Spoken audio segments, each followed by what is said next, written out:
Apakah air abadi itu benar-benar ada? Beberapa dari kita mungkin pernah mendengar kisah Ainul Hayat. Menurut beberapa ahli tafsir, Ainul Hayat merupakan air kehidupan yang dapat menjadikan manusia hidup abadi. Sehingga siapapun yang minum air tersebut seteguk saja, maka ia akan hidup selamanya hingga hari kiamat. Atau jika ia memohon kepada Allah Subhanahu wa Ta'ala untuk dimatikan. Dalam beberapa riwayat menyebutkan bahwa Nabi Khidir alaihissalam dipercaya masih hidup hingga sekarang ini karena meminum Ainul Hayat tersebut. Namun tidak hanya Nabi Khidir, bahkan Dajjal sebagai musuhnya nyata manusia katanya juga pernah mandi dan minum air ini, sehingga tetap hidup hingga saat ini. Wallahu a'lam. Kisah tentang Ainul Hayat mencuat dalam cerita Nabi Khidir alaihissalam yang hidup pada masa Raja Zulkarnain. Namanya tertera dalam Al-Quran Surat Al-Kahfi ayat 83 sampai 101. Mereka akan bertanya kepada Muhammad tentang Zulkarnain.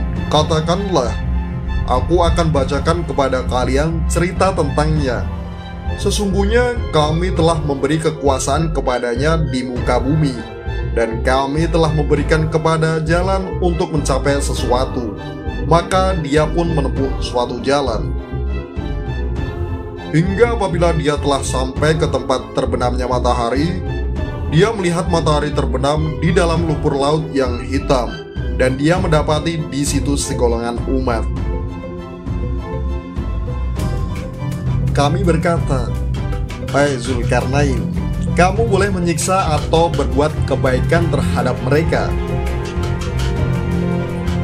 Berkata Zulkarnain, "Adapun orang yang aniaya, maka kami kelak akan mengazabnya. Kemudian dia dikembalikan kepada Tuhannya. Lalu Tuhan mengazabnya dengan azab yang tiada taranya.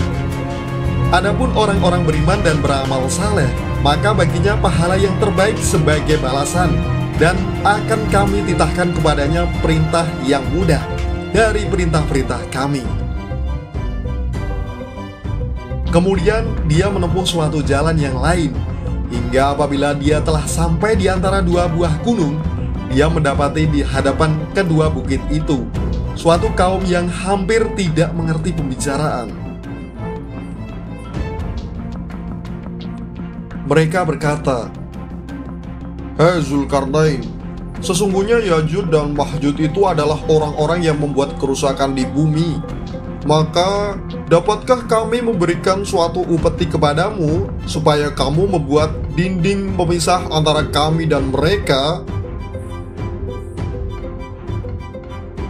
Zulkarnain berkata, "Apa yang telah dikuasakan oleh Tuhanku kepadaku, terhadapnya ia lebih baik. Maka tolonglah aku dengan kekuatan manusia dan alat-alat, agar aku membuatkan dinding antara kalian dan mereka. Berilah aku potongan-potongan besi, hingga apabila besi itu telah sama rata dengan kedua puncak gunung itu." Berkatalah Zulkarnain, "Tiuplah api itu, hingga apabila besi itu sudah menjadi merah seperti api." Dia pun berkata, "Berilah aku tembaga yang mendidih, agar kutuangkan ke atas besi panas itu." Maka mereka tak bisa mendakinya, dan mereka pula tak bisa melubanginya. Lanjut Zulkarnain, "Dinding ini adalah rahmat dari Tuhanku. Maka apabila sudah datang janji Tuhanku, dia akan menjadikannya hancur luluh, dan janji Tuhanku adalah benar adanya. Kami biarkan mereka di hari itu bercampur aduk antara satu dengan lain. Kemudian ditiup lagi sangkakala, Lalu kami kumpulkan mereka itu semua. Kemudian dia menempuh jalan yang lain, hingga apabila dia telah sampai ke tempat terbit matahari sebelah timur, dia mendapati matahari itu segolongan umat yang kami tidak menjadikan mereka sesuatu yang melindungi dari cahaya itu. Demikianlah, dan sesungguhnya ilmu kami meliputi segala apa yang ada padanya. Dalam sunnahnya diriwayatkan oleh As-Salabi dari Imam Ali, dikisahkan bahwa Zulkarnain adalah seorang raja yang disegani dan ditakuti oleh orang di seluruh dunia pada zamannya. Ia juga raja yang sangat patuh pada Allah Subhanahu wa Ta'ala, sehingga oleh Allah Subhanahu wa Ta'ala ia diberi pendamping seorang malaikat yang bernama Rafail. Sebab ia terus bersama malaikat membuatnya selalu bertanya tentang dunia dan akhirat. Ia bertanya, bagaimana dengan ibadah malaikat kepada Allah? Malaikat Rafail itu menjawab bahwa di antara mereka ada yang sujud dan tidak mengangkat kepala selama-lamanya, karena tidak menyia-nyiakan waktu untuk selalu beribadah kepada Tuhannya. Mendengar penuturan malaikat itu, Zulkarnain mengingatkan bahwa ia ingin hidup selama-lamanya agar ia bisa lebih lama beribadah kepada Allah.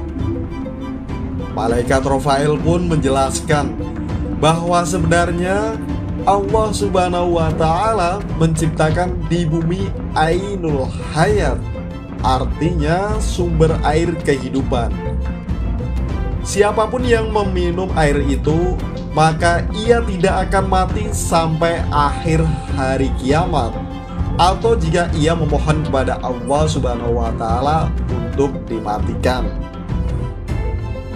Zulkarnain lalu mengumpulkan seluruh ulama untuk mencari tahu keberadaan Ainul Hayat tersebut. Ternyata hanya satu orang yang mengetahui, yakni Nabi Khidir alaihissalam. Nabi Khidir telah membaca wasiat tentang air tersebut dari Nabi Adam alaihissalam. Menurutnya, Ainul Hayat berada di tempat yang gelap dan tempat terbitnya matahari, ujung dari dunia. Raja Zulkarnain kemudian mengumpulkan pasukan untuk mencari tempat tersebut. Selama 12 tahun perjalanan, akhirnya mereka berhasil menemukan tempat terbitnya matahari. Digambarkan itu adalah sebuah tempat yang gelap, namun bukan gelap seperti malam hari, akan tetapi gelap karena ada pancaran seperti asap. Kemudian Raja Zulkarnain mulai memasuki tempat tersebut bersama Nabi Khidir dan beberapa tentara yang ikut masuk. Sisanya menunggu di luar. Ketika mereka berjalan menuju tempat gelap tersebut, Allah memberikan wahyu kepada Nabi Khidir. Wahai Khidir, bahwa sesungguhnya Ainul Hayat itu letaknya berada di sebelah kanan jurang, dan Ainul Hayat ini aku khususkan untukmu. Lalu Nabi Khidir alaihissalam menuju kanan jurang dan beliau menemukan Ainul Hayat itu. Beliau kemudian melepaskan pakaiannya, lalu mandi dan minum Ainul Hayat tersebut. Nabi Khidir merasakan bahwa airnya lebih manis dari madu. Sesudah mandi dan minum air tersebut, Nabi Khidir keluar dari tempat itu dan menemui Raja Iskandar Zulkarnain. Namun, apa yang terjadi? Nantikan kelanjutan kisahnya di video selanjutnya.